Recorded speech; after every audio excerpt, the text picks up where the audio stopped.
Hello students, my self Sumit. आज हम class 6 का ज्योग्राफी का पहला चैप्टर पढ़ने वाले हैं, the earth in the solar system. The earth in the solar system chapter start करने से पहले मैं आपको एक फिगर दिखा देता हूँ जो कि आपको इसी चैप्टर के 3rd पेज पर मिल जाएगी। ये जो हमारा पूरा चैप्टर इसी फिगर में डिफाइंड है। जैसा कि आप देख पाएंगे बच्चों कि इसमें जो मेन सेंटर है वो हमारा सन है, और उसके बाद हमारे 8 प्लैनेट्स हैं इन ए सीक्वेंस। Okay, Neptune. अब देखेंगे कि इन 8 प्लैनेट्स में के बीच में एक एस्टेरॉयड बेल्ट भी है। तो यहाँ हमारा ये जो हमारा अर्थ है, हमें इसी के बारे में, जो ये हमारा अर्थ सोलर सिस्टम के बीच में है, हमें इसी के बारे में जानना है और हमारे सोलर सिस्टम के बारे में थोड़ी सी इन्फॉर्मेशन लेनी है इस चैप्टर में। आइए रीड आउट करते हैं। कभी आपने सोचा है कि आसमान में क्या कहते हैं, सनसेट होने के बाद ये स्टार्स ब्राइट चमकते हैं ये डॉट से, ऐसा क्यों होता है? या फिर कुछ स्टार्स ट्विंकल करते हैं एकदम, कहते हैं उनकी रोशनी कम या ज़्यादा होती रहती है। कभी आपने गौर किया इस चीज़ पे? The whole sky is filled with the shiny objects. जब रात होने के बाद ये सारा जो आसमान है हमारा वो कहते हैं शाइनी डॉट से भर जाता है। जब आप देखेंगे ऐसा लगता है कि आसमान को हमने कहते हैं स्टार डायमंड से सजा दिया है। ऐसा लगता है कि सब ट्विंकल कर रहे हैं, जो इनकी ब्राइटनेस है वो कम ज़्यादा हो रही है, चमक रहे हैं ये। If you look at them carefully you will notice some of them do not twinkle as other do, they simply glow without the flickering as the moon shine. जब आप देखेंगे कि सारे स्टार्स कहते हैं ट्विंकल नहीं कर रहे हैं, उसमें से कुछ स्टार्स ऐसे भी हैं जो कहते हैं ट्विंकल नहीं कर रहे, जिनकी ब्राइटनेस वो एक कहते हैं सेम है, जैसे कि हमारे मून की तरह। Along with that, the bright object, you may also have seen the moon on the most of the days. It may have, however, appear at different time, at different shapes, and different position. But आपने देखा होगा कि जैसे कि ये जो stars होते हैं वो हमेशा एक ही जगह पे हमें दिखते रहते हैं, मतलब आसमान में। बट हमारा जो मून है वो हमेशा एक डिफरेंट टाइम पे निकलता है, डिफरेंट प्लेस पर निकलता है, और डिफरेंट डिफरेंट पोजीशन पे। क्यों? क्योंकि हमारा मून का, आप कभी शाम को छत पे जाके देखेंगे तो हमारा जो मून होता है उसकी शेप कभी आधी आधी होती है, कभी आधे से कम होती है, कभी कभी पूरी होती है। जैसे कि आप देखेंगे जब full moon only once a month time, जो पूरा चांद होता है वो सिर्फ एक महीने में सिर्फ एक बार होता है, उसको फुल मून नाइट कहते हैं और पूर्णिमा कहते हैं। और आप फोर्थ नाइट लेटर, मतलब आपसे 14 दिन बाद आप देखेंगे sorry, it's a new moon night और अमावस्या है। ऐसा होता है कि आज से जस्ट 14 दिन बाद की चांद आसमान में आपको दिखाई नहीं देगा। उस डे को हम क्या कहते हैं? अमावस्या। On this day you can watch the night sky best provided by the clear night. जब आप जिस दिन चांद नहीं होगा तो उसका रिफ्लेक्शन, उसकी चमक आपको नहीं दिखाई देगी। इसकी वजह से जो आपको स्काई होगा जो रात के टाइम पर, वो आपको बहुत ही साफ और अच्छा दिखाई देगा।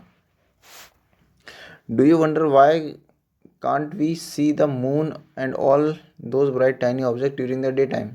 कभी आपने सोचा है कि ये जो हमारा कहते हैं स्टार्स हैं या फिर मून हैं, ये हमें दिन में क्यों नहीं दिखाई देते हैं? ऐसा क्या होता है? क्योंकि it is because all very bright light of the sun does not allow us to see all the bright objects of the night sky।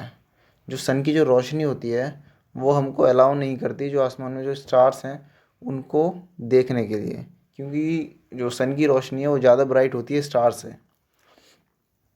The sun, moon and the all objects shining in the night sky are called the celestial bodies.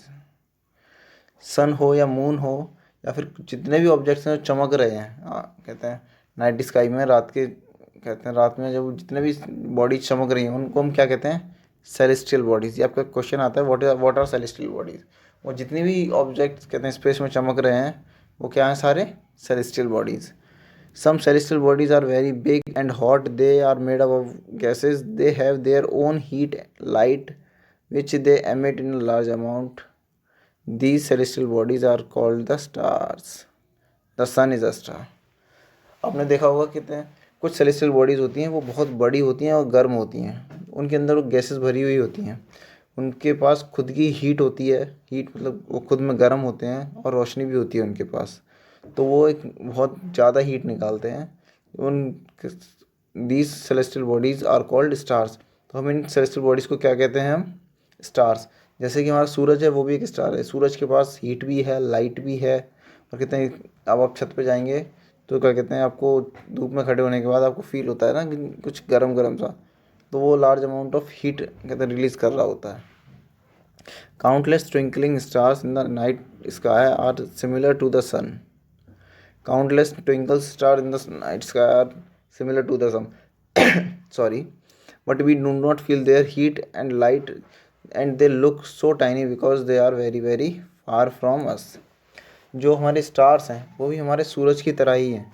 वो उनकी heat और light हमें इसलिए feel नहीं होती क्योंकि वो हमसे बहुत ज़्यादा दूर हैं, बहुत ज़्यादा दूर, इतना कि हम उनको कितने एक डॉट के बराबर देख पाते हैं। जैसे कि आप आसमान में देखेंगे तो आपको एक डॉट, ऐसे ऐसे जो डॉट्स हैं इसकी फॉर्म में आपको स्टार्स दिखाई देते हैं, बट उनका साइज़ है वो हमारे सन जैसा है, सन से भी बड़ा है और कुछ का सन से छोटा है। तो इतना बड़ा ऑब्जेक्ट आपको इतना छोटा दिखाई दे रहा है।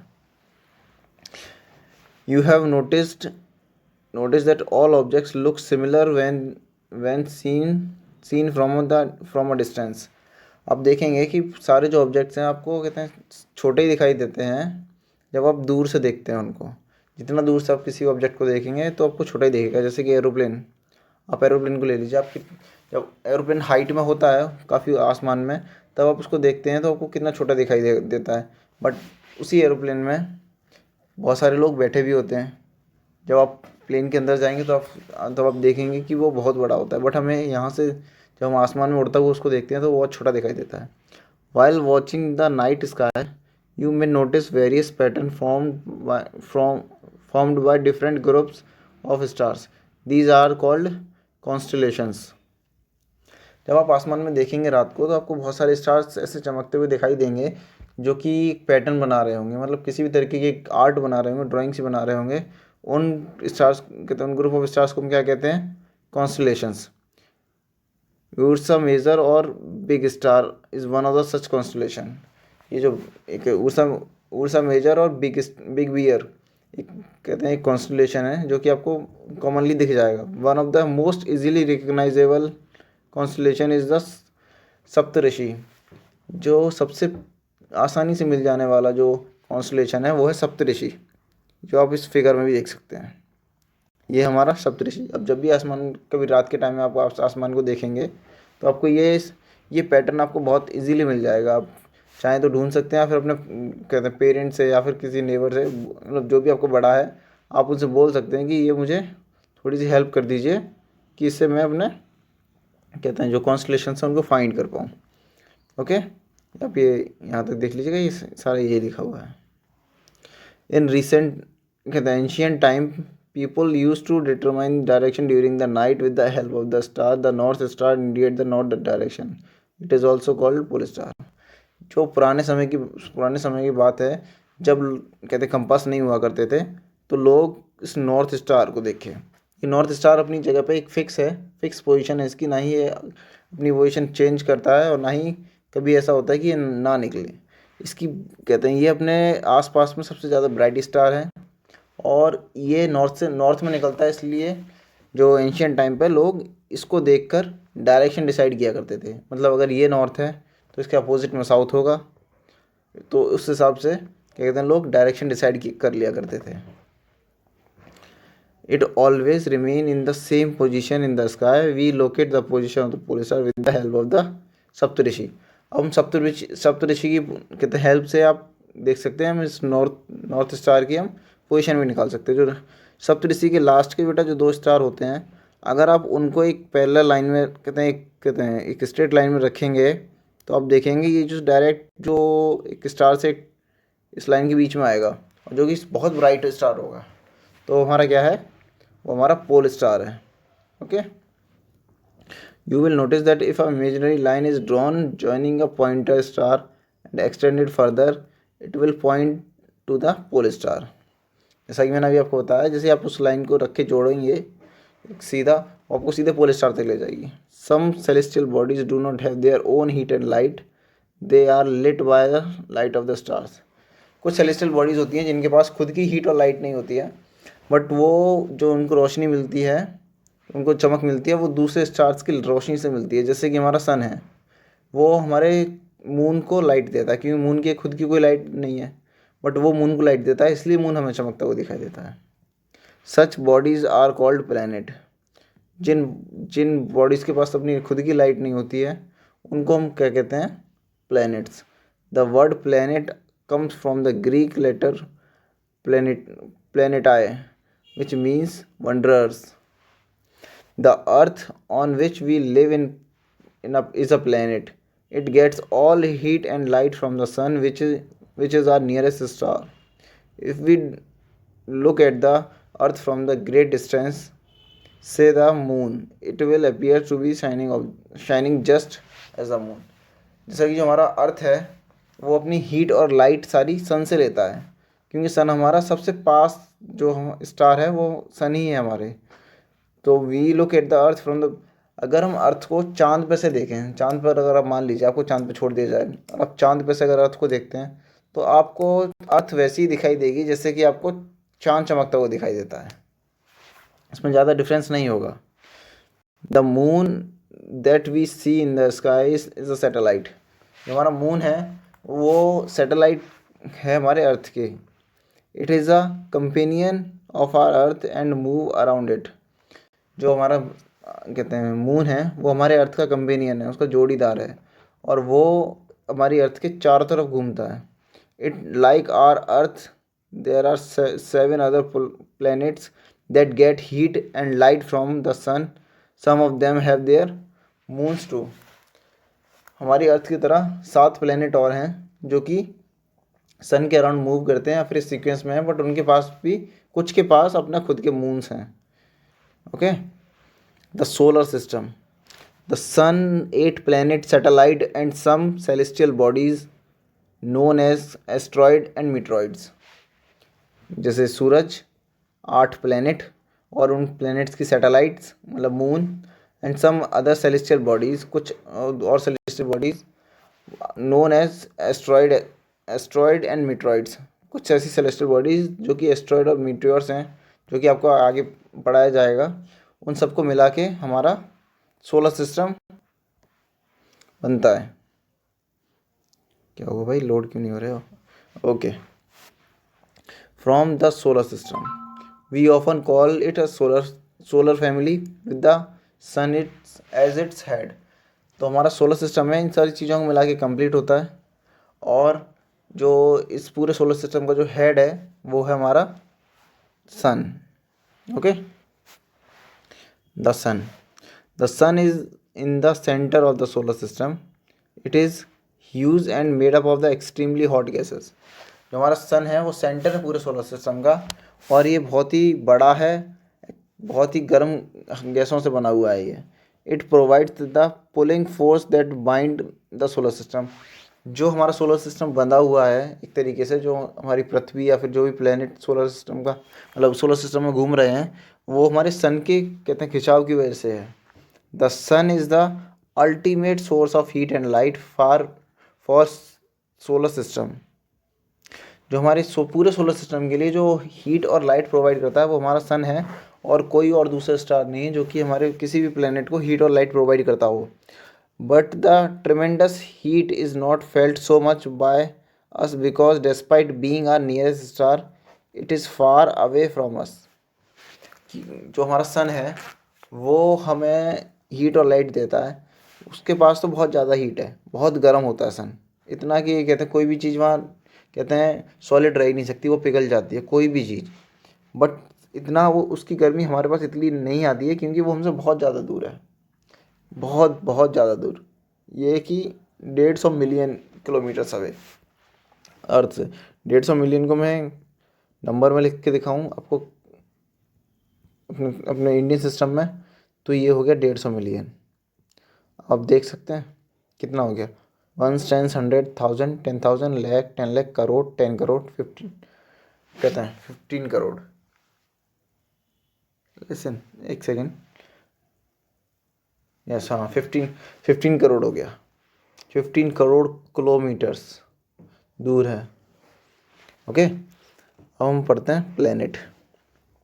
There are 8 planets in our solar system.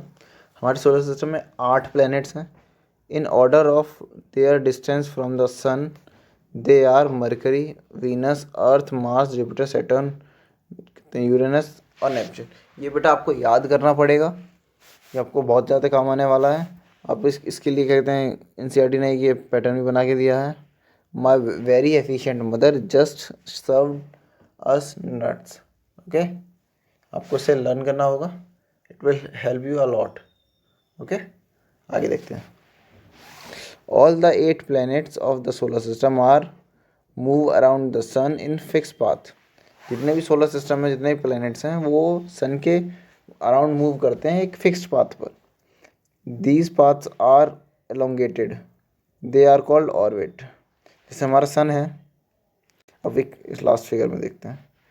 ये जो हमारा सन है, इसके आसपास आपको ये जो रास्ता दिखाई दे रहा होगा हर एक प्लैनेट का, इसको हम क्या कहते हैं?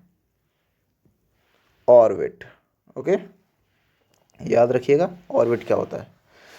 Mercury is the nearest to the sun. It takes only about 88 days to complete the round along the orbit. Mercury है वो सन के सबसे पास है, इसको सिर्फ 88 days लगते हैं अपना रोटेशन कंप्लीट करने, रोटेशन कंप्लीट करने में। ठीक है, Venus is the consider as the earth's twin because its size and shape are very very much similar to that of the earth. Venus को हम कहते हैं अर्थ का ट्विन बताते हैं। ट्विन मतलब एक अर्थ के जैसा ही है, बिल्कुल सेम प्लेनेट है, बट क्या है कि इसका जो कहते हैं इस पर लाइफ नहीं है, बट क्यों इसके साइज़ और शेप दोनों बिल्कुल सेम है। Till recent 2006 Pluto was also consider a planet. 2006 तक एक प्लैनेट और था प्लूटो, जो कि हमारा 9th प्लैनेट था। However in the meeting of the international कहते हैं एस्ट्रोनॉमिकल यूनियन, जो इंटरनेशनल एस्ट्रोनॉमिकल यूनियन जो इसकी मीटिंग हुई थी, इसमें एक डिसीजन लिया गया कि जो हमारा प्लूटो है वो क्या कहते हैं एक ड्वार्फ प्लैनेट है। ठीक है, अब उसको हम सोलर सिस्टम से बाहर कर देंगे। ओके, आई होप आप समझ पा रहे होंगे। अगर आपको समझ में आ रहा है तो चैनल को सब्सक्राइब कर लीजिएगा, लाइक करिएगा, कमेंट करिएगा, और मैं ऐसी वीडियोस लाता रहूँगा रेगुलरली। अब चलिए आगे देखते हैं। The earth is the 3rd nearest planet to the sun. जो अर्थ है हमारा वो सन के 3रे नंबर पर आता है सन से। In the size it is the 5th largest planet. जो इसका साइज के अकॉर्डिंग देखा जाए तो ये 5th लार्जेस्ट प्लैनेट है। It is slightly flattened at the poles, that is why the its shape is described as geoid. Geoid means the earth like shape. देखिए, हमारी अर्थ गोल नहीं है, हमारी अर्थ है ऐसी, थोड़ी सी ये पोल्स हैं हमारे, थोड़ी सी इधर फैली हुई है और इधर यहाँ पर पतली है। ओके, ये वाला, एक सेकेंड रुकिए, मैं आपको कलर चेंज करके दिखाता हूँ। ये वाला जो डिस्टेंस है वो कम है और ये वाला डिस्टेंस है ज़्यादा।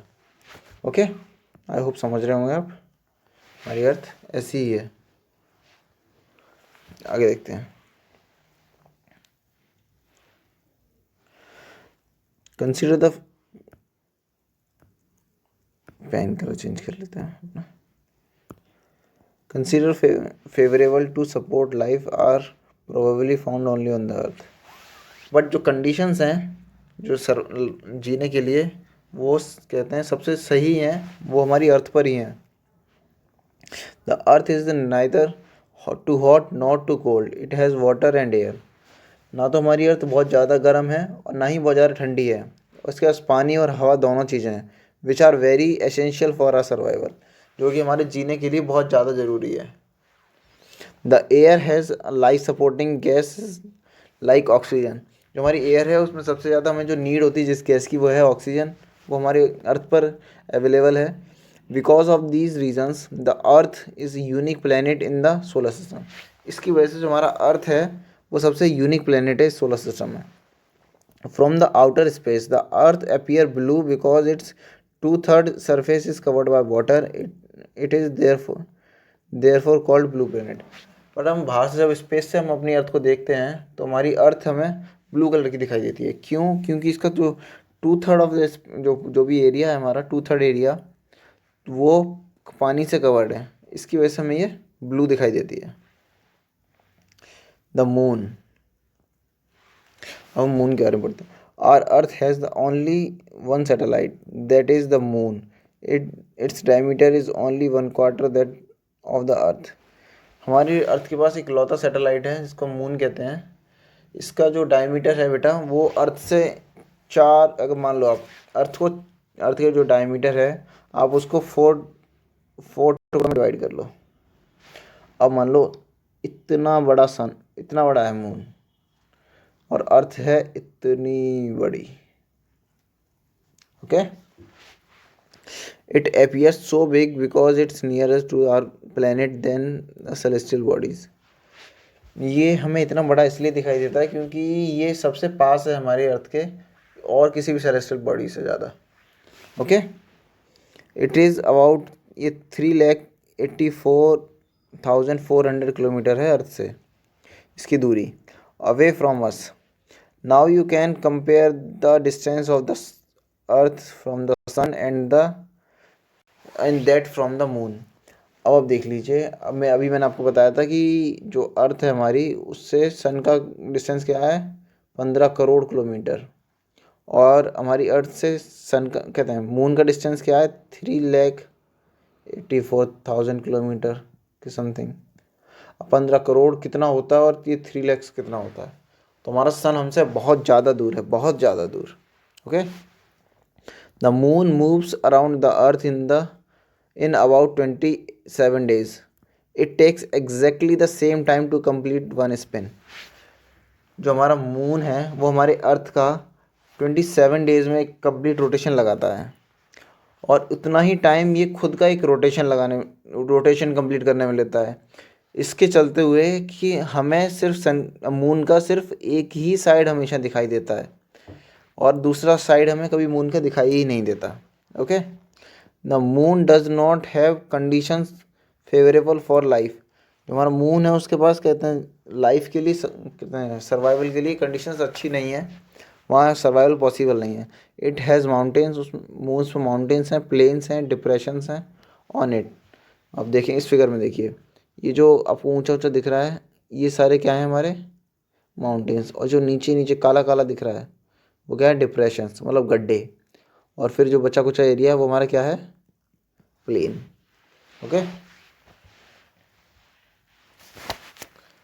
Plane surface. These cast shadows on the moon surface. Look at the full moon and observe these shadows. अभी आप जब आपको चांद आपको दिखाई देगा रात को तो आप ये चीज़ ऑब्ज़र्व करिएगा कि आपको जो शेडोज़ हैं उसमें दिखाई देती हैं आपको। तो वो शेडोज़ क्या हैं, जो उसमें डिप्रेशंस हैं वही शेडोज़ हैं। ओके, अब हम अगला टॉपिक है हमारा asteroids. Apart from the stars planets and satellites, अगर आप स्टार्स को, प्लैनेट्स को, सैटेलाइट्स को छोड़ देते हैं, there are numerous tiny bodies, बहुत काफ़ी सारी कहते हैं अनगिनत छोटी छोटी बॉडीज़ हैं which also move around the sun, जो कि सन के अराउंड मूव करती हैं वो भी। These bodies are called asteroids. कहते हैं, क्या कहते हैं इन बॉडीज़ को? एस्ट्रॉइड्स। अगर हम सन प्लैनेट एंड सैटेलाइट को छोड़ने के बाद है बेटा ये, they are found between the orbit of Mars and Jupiter. मैंने आपको दिखाया था पिछले फिगर में कि ये देखिए ये रहा मार्स हमारा, इसको साफ कर लेते हैं। ओके, ये है हमारा मार्स और ये हमारा जुपिटर, इनके बीच में क्या है एक ये एस्ट्रॉइड बेल्ट है। ओके, इसको याद रखिएगा आप।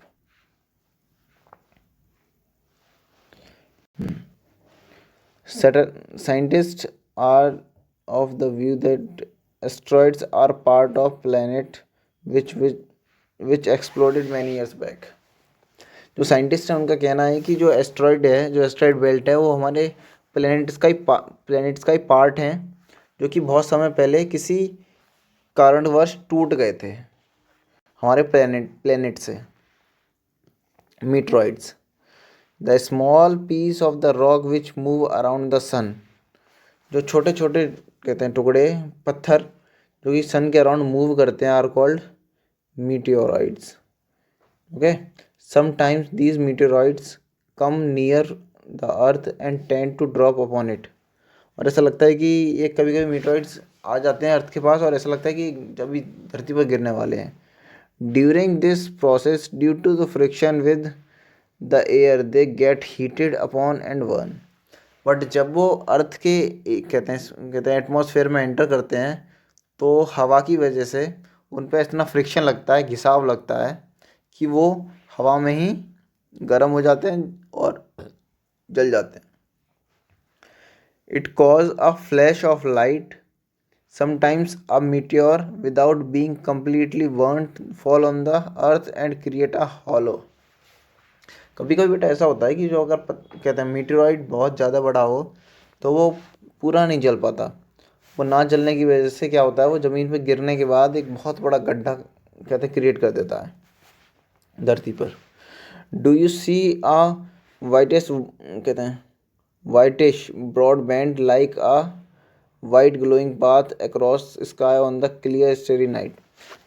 बेटा ये बहुत कभी मतलब बहुत रेयर होता है, कभी कभी किसी किसी को देखने को मिलता है कि एक ऐसा ऐसा एक कंडीशन क्रिएट होती है आसमान में। ये वहाँ ज़्यादा होता है जहाँ पर पॉल्यूशन बहुत कम होता है, जैसे कि दिल्ली एंड कहते हैं आगरा, ये जो पॉल्यूटेड सिटीज़ हैं वहाँ ये आपको देखने को नहीं मिलेगा।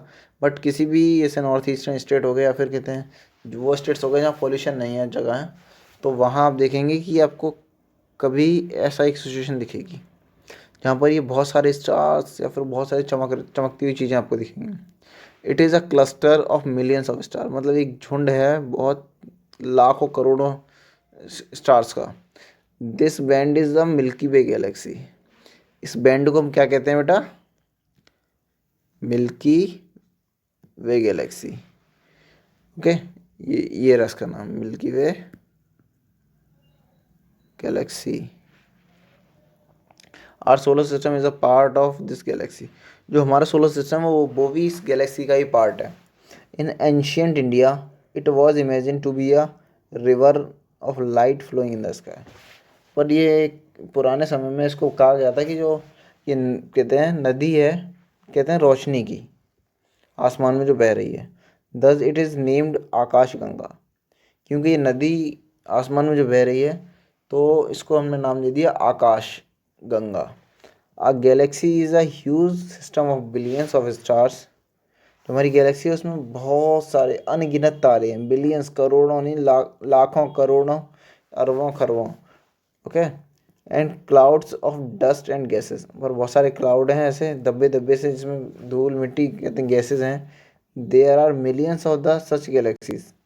मतलब जैसे हमारी मिल्की वे गैलेक्सी है वैसे ही बहुत सारी गैलेक्सीज हैं दुनिया में, यूनिवर्स में बहुत सारी गैलेक्सीज हैं। That makes the universe.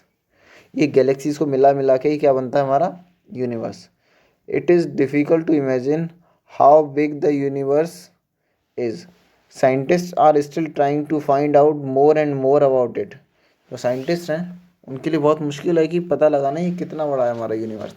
वो अभी भी लगातार रिसर्च कर रहे हैं कि ये कितना बड़ा है, इसकी कितनी हाइट कहते कितनी लंबाई है, कितना किलोमीटर में फैला हुआ है, कितने करोड़ किलोमीटर में। Okay, we are not certain about it size but we know that all of us you and I belong to this universe.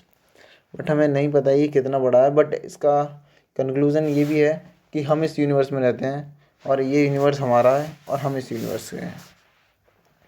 देखिए आपको इस अर्थ कहते हैं इस फिगर सबको समझ में आ रहा होगा। जैसे कि आप ये रहे, आप रहते हो अर्थ पर, अर्थ हमारी ये सोलर सिस्टम में और हमारा सोलर सिस्टम है मिल्की वे गैलेक्सी के अंदर। और मिल्की वे गैलेक्सी कहाँ है?